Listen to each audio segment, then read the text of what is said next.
నరం వర్షీయాంసం నయన విరసం నర్మసుజడం తవాపాంగాలోకే పతితమనుధావంతి శతసః గలద్వేణీబంధాః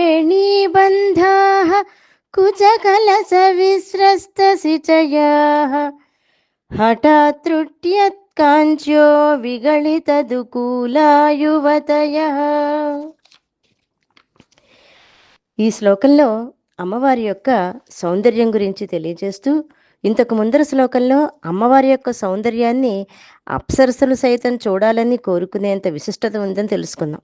ఇప్పుడు అటువంటి అమ్మవారి యొక్క దయతో చూసినట్లయితే, ఆ అమ్మవారి యొక్క చూపు మన మీద పడినట్లయితే ఎంతటి కురూపి అయినా, ఎంతటి అసమర్థుడైనా సుందరుడు, అలాగే అసమర్థుడు సమర్థుడు అవుతాడని ఈ శ్లోకంలో చెప్పబడింది. అయితే ఈ శ్లోకం యొక్క వర్ణన చూస్తే కొంచెం అసభ్యకరంగా అనిపిస్తుంది అనేటువంటి వాళ్ళు కొంతమంది ఉంటారు. అయితే ప్రపంచాన్ని అంతటినీ తృణప్రాయంగా విడిచిపెట్టేసినటువంటి యతీశ్వరులు శంకర భగవత్పాదులు రాసినటువంటి గ్రంథంలో అటువంటి వర్ణనకి అవకాశం ఉండదు అని అనిపిస్తుంది ఈ శ్లోకం చూస్తే.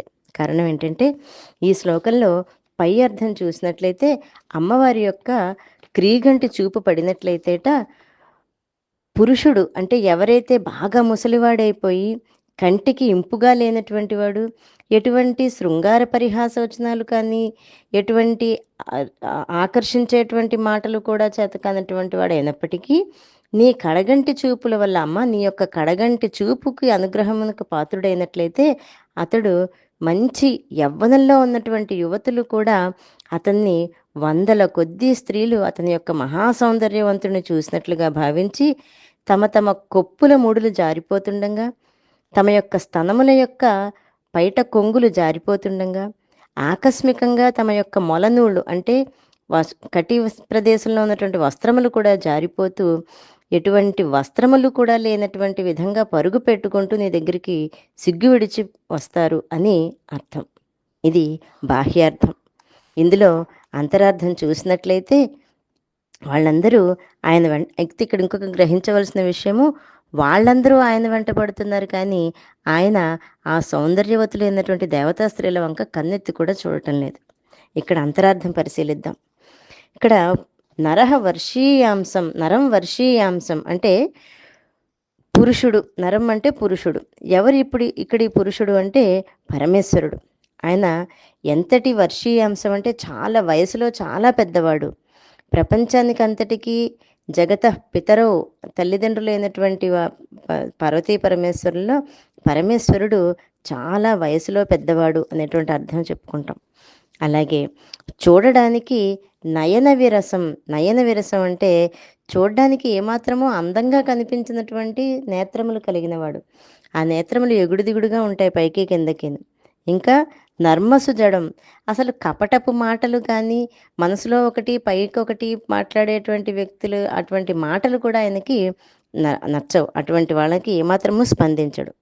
అటువంటి పరమశివుడు దేవతా శక్తులు అంటే ప్రపంచంలోని సమస్త శక్తులు ఆయనను ఆకర్షిస్తున్నాయి అంటే, అమ్మ నువ్వు ఆయనని నీ క్రీగంటితో చూడడమే, నువ్వు ఒక్క కంటి చూపుతో చూడడం వలన సమస్తమైన ప్రపంచంలో ఉండేటువంటి సమస్త శక్తులు ఆయన్ని ఆకర్షించాలని, ఆయన దగ్గర ఉండాలని ప్రయత్నిస్తున్నాయి. ఇది ఒక భావం. ఇంకొక అర్థం చూసినట్లయితే నరం వర్షీయాంశం అంటే ఎవరైతే బుద్ధిలో బాగా ఎదిగినటువంటి వాడు, కపటం లేనటువంటి వాడు, అన్నిటి యందు విరసం అంటే ప్రపంచంలో దేని యందు కూడా ఆసక్తి లేనటువంటి వాడు, అలాంటి వ్యక్తుల యొక్క వాళ్ళ యొక్క ఉపాసనతోటి అమ్మవారి యొక్క అనుగ్రహం పొందినట్లయితే వాళ్ళకి ఎటువంటివన్నీ కూడా ప్రపంచంలో ఉన్నటువంటి ఈ సమస్త ఆకర్షణా శక్తులు అతని నుంచి విడిపోతాయి అని చెప్తున్నాడు. అయితే ఇక్కడ ముఖ్యంగా ఒక వర్ణన ఆ స్త్రీల యొక్క విడిపోతున్నటువంటి బంధములు, విడిపోతున్నటువంటి ముడుల గురించి చెప్తున్నాడు. అందులో మొదటిది ఏంటంటే గలద్వేణీ బంధాహ అంటే వాళ్ళ యొక్క శిరస్సుకు ఉండేటువంటి ఆ కొప్పు ముడులు జారిపోతున్నాయి. అంటే వాళ్ళు చాలా ప్రేమతోటి అనురాగంతో అతని వెంట పడుతున్నారా అనేటువంటి విధంగా వాళ్ళ యొక్క వేణి అంటే జుట్టు ముడి విడిపోతుంది.